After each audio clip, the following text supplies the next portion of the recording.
So here I am at Warwick Castle, looking down at the arena where they'll be riding their horses, performing all sorts of sportive tricks.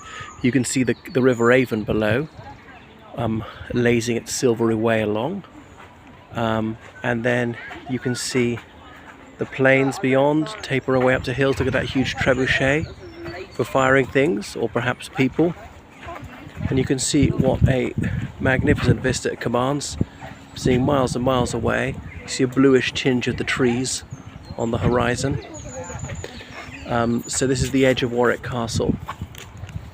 So yeah, we're on this sandstone cliff, which is obviously part of the natural defence of the place. And there was a hunting lodge in the woods there. I wonder whether they cut down the woods so that people couldn't, in those days, so people couldn't so easily creep up on them. But yeah, watchtowers up here. See the enemy coming from a long way off. You've got to remember, of course, they had no electricity, so at night you couldn't really see them coming. What are you going to do the long hours of the winter? You only had sort of 6 hours of daylight, which you could see them coming. Candles will only shed their light so far. And look at the church tower. Well, it says that that's much, much later, because that might jeopardise the castle if you could sort of see into it and snipe into it. Maybe the stone's not that hard. People have been carving their names naughtily. So although it is very pricey, they do have a lot of shows going on here to make it fun. And it's a magnificent day for it. I mean, it's just idyllic temperature. It's warm, there's scarcely a breath of wind. It's not actually hot. And this will give you a view over the whole castle.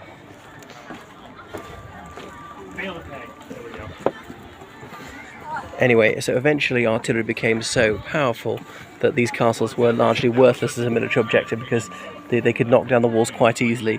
Then in the 17th century, they sort of Vauban-style star forts, which could be used to defend against artillery, provided they had enough of their own artillery. So go ahead.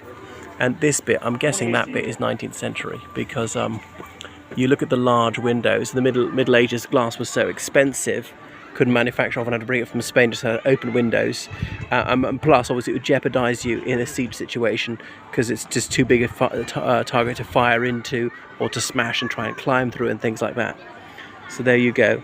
That's the podium where the Bard of Avon was holding forth, because he comes from Stratford-upon-Avon, not 10 miles distant. And that's the tallest tower, but I don't think we're allowed in there. You see the cross of St. George. And maybe I'm wrong, are there people at the top of the tower? Unfortunately, I'm going to have to head back to London quite soon. Miss out some of the shows. So it is a fantastic experience, but a bit pricey. But make sure you have like 3 hours. You can do it justice. You can see the bird show. They've got their birds of prey. The falconer will be handling them, hawks and such like. And whatever the horse show is, the Battle of the Wits is in the comedy. I can't think what else. I haven't seen the upper floor of this main house here, which is the most commodious area of it. But apart from that, the town of Warwick is actually rather small, but it lends its name to Warwickshire. Yeah, Beauchamp, as in beautiful field, it means in French. That was the surname of the camp follower of William the Conqueror, who was made constable of this castle, and he was then made Earl of Warwick. So Earl's in charge of a county. I'm trying to zoom out a bit. We don't need that much zoom. Why am the camera's not responding? And it was in his family for several generations. But you know, this bit, I think, well, there is a natural cliff, and how much of it is then built up by people piling up earth, I'm not sure. It's the Beauchamp family, the Neville family, the Greville family. I'm sure there's another family I'm missing out. One that was a Plantagenet claimant had it, who was executed in 1499 at the orders of King Henry VII on the ground that this chap had helped Perkin Warbeck's insurrection. Perkin Warbeck was a pretender who claimed to be Richard of Shrewsbury as one of the princes in the Tower, styled himself King Richard IV, but that he wasn't actually part of the royal family at all. About that, you know, okay. It's pretty silly. So keep on going down. I think that So because a lot of tourists come because Stratford-upon-Avon is so close by, so you might as well take in Warwick Castle as well. So one of the top 10 castles there are.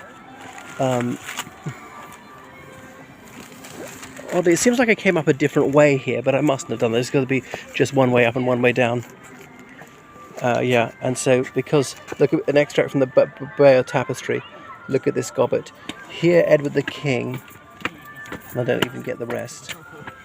Okay, so he has died, and he's giving his crown to Harold, the king's crown, and here sits Harold the king, and then the Archbishop Stigand, and so on. So, as in, it was a sewn picture telling the story. You can see complete with captions